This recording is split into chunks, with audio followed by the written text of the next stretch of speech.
Pemerintah Kota Medan hingga kini belum memberikan izin pembelajaran tatap muka bagi siswa sekolah maupun mahasiswa. Meski dilarang, sejumlah sekolah tetap nekat melakukan pembelajaran tatap muka.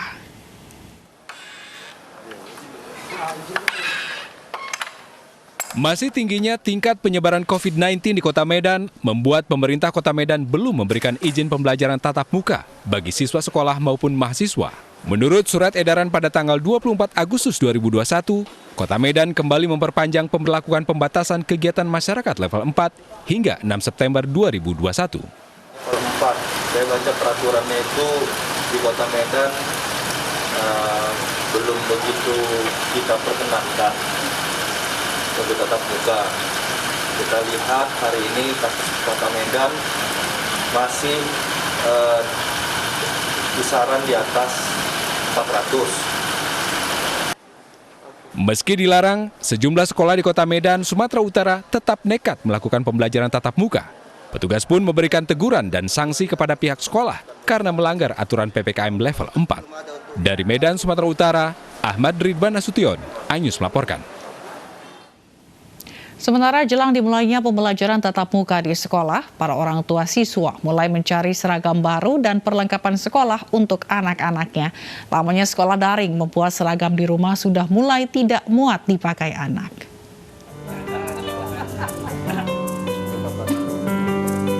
Menurunnya level PPKM DKI Jakarta menjadi level 3 seiring menurunnya kasus aktif COVID-19 membuat Pemprov DKI Jakarta mengizinkan sekolah-sekolah menggelar belajar tatap muka.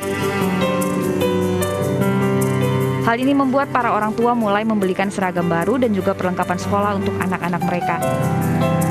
Menurut orang tua, seragam sekolah anak sudah tidak muat lagi untuk dipakai sejak kebijakan pembelajaran daring. Namun, harga seragam sekolah mengalami sedikit kenaikan. Untuk hari ini peralatan sekolahnya apa aja sih Pak yang dicari Pak? Ya paling baju doang ini. Udah kecil. Udah nggak masuk jadi nggak ini kan. Rencananya sejumlah sekolah akan mulai dibuka secara bertahap untuk melaksanakan pembelajaran tatap muka mulai 30 Agustus mendatang. Tim Liputan iNews melaporkan.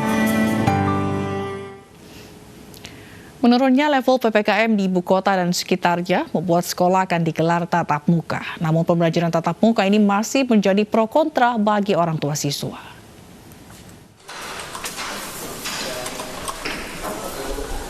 Menurunnya level PPKM DKI Jakarta menjadi level 3, serta menurunnya kasus aktif COVID-19, membuat Pemprov DKI Jakarta akan mengizinkan sekolah-sekolah menggelar belajar tatap muka. Sebanyak 610 sekolah dari semua jenjang pendidikan akan mulai pembelajaran tatap muka pada 30 Agustus mendatang. Sekolah diperbolehkan belajar tatap muka sudah menjalani asesmen terkait kesiapan sarana prasarana hingga kesiapan guru dan orang tua siswa. Sementara terdapat sejumlah orang tua siswa yang masih ragu, namun ada juga yang menyebut gembira belajar tatap muka dengan protokol kesehatan yang ketat. Kalau menurut saya sih ya, saya lebih menginginkan untuk sekolah langsung. Karena apa? Pendidikan kan kalau secara online kan anak ada yang males, ada yang rajin ya. Untuk yang males itu kan kasihan. Untuk pendidikan nanti nggak bisa tersalurkan dengan baik kalau sekolah online terus gitu. Tapi itu kan nggak dengan adanya Insya Allah sih kita enggak kalau kita ngikutin prokes. Tak hanya di ibu kota, di Kota Bogor, Jawa Barat juga mengizinkan sekolah tatap muka, namun waktu dan teknisnya masih dibahas jajaran pimpinan daerah. Salah satu persiapannya dengan mempercepat vaksinasi bagi pelajar usia 12 hingga 17 tahun yang kini mencapai 15%. Sekolah-sekolah juga sudah mulai menyiapkan sarana serta vaksinasi tenaga pengajar. Sementara di Kabupaten Bogor, Jawa Barat, Bupati Ade Yasin sudah memperbolehkan sekolah menggelar tatap muka dengan beberapa syarat. Salah satu sekolah yang sudah menggelar belajar tatap muka adalah SMA Taruna Terpadu.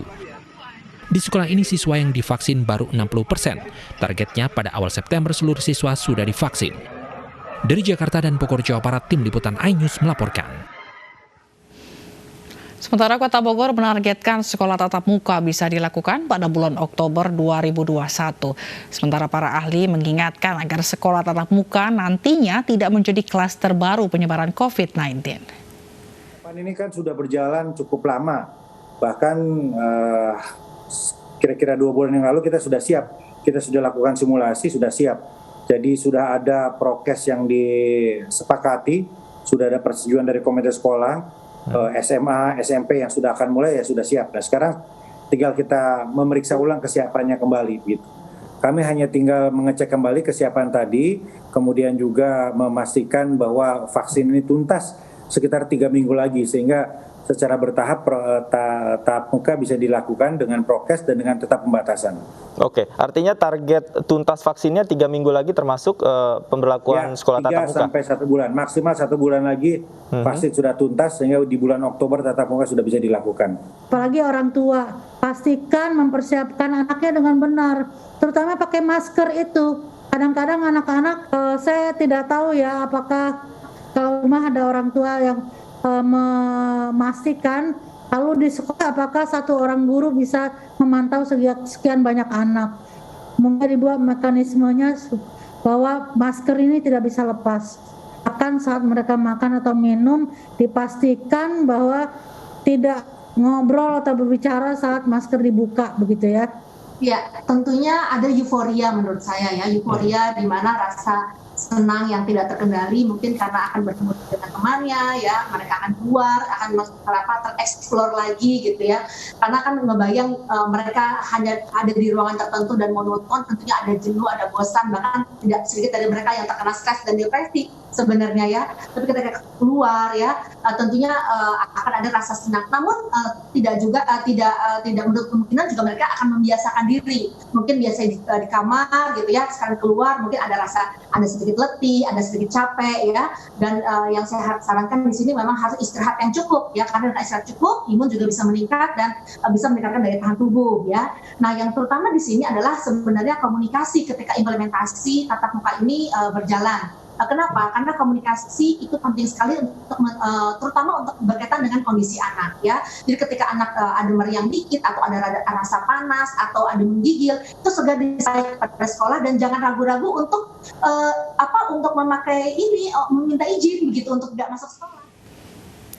Kemenparekraf berkolaborasi dengan MNC Peduli dan sejumlah pihak kembali menggelar pelaksanaan sentra vaksinasi dosis kedua di MNC Studios Kebonjeruk, Jakarta Barat.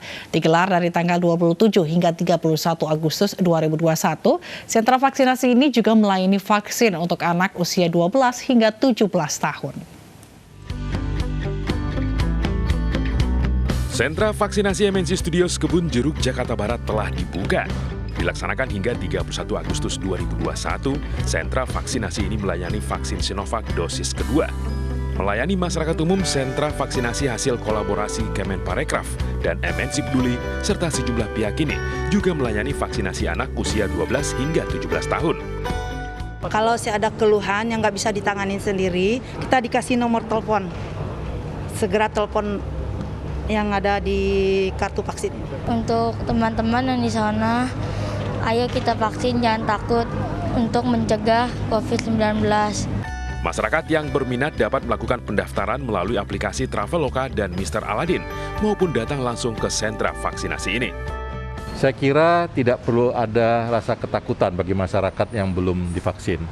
Vaksin ini merupakan suatu hal yang penting yang perlu diikuti oleh setiap masyarakat sekalipun dia belum terkena COVID. Ini supaya apa? Supaya meningkatkan kekebalan tubuhnya. Layanan sentra vaksinasi ini dilakukan dalam rangka mendukung percepatan target vaksinasi nasional agar tercapai herd immunity. Dari Jakarta, Camar Haenda, Freddy Budiman, iNews melaporkan.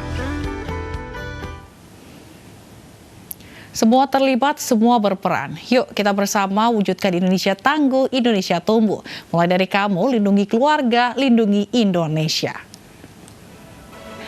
Nah, usai jeda akan ada informasi mengenai sebuah kapal penumpang yang membawa 100 orang karam di bagian timur Bangladesh. Jangan kemana-mana, kami akan segera kembali.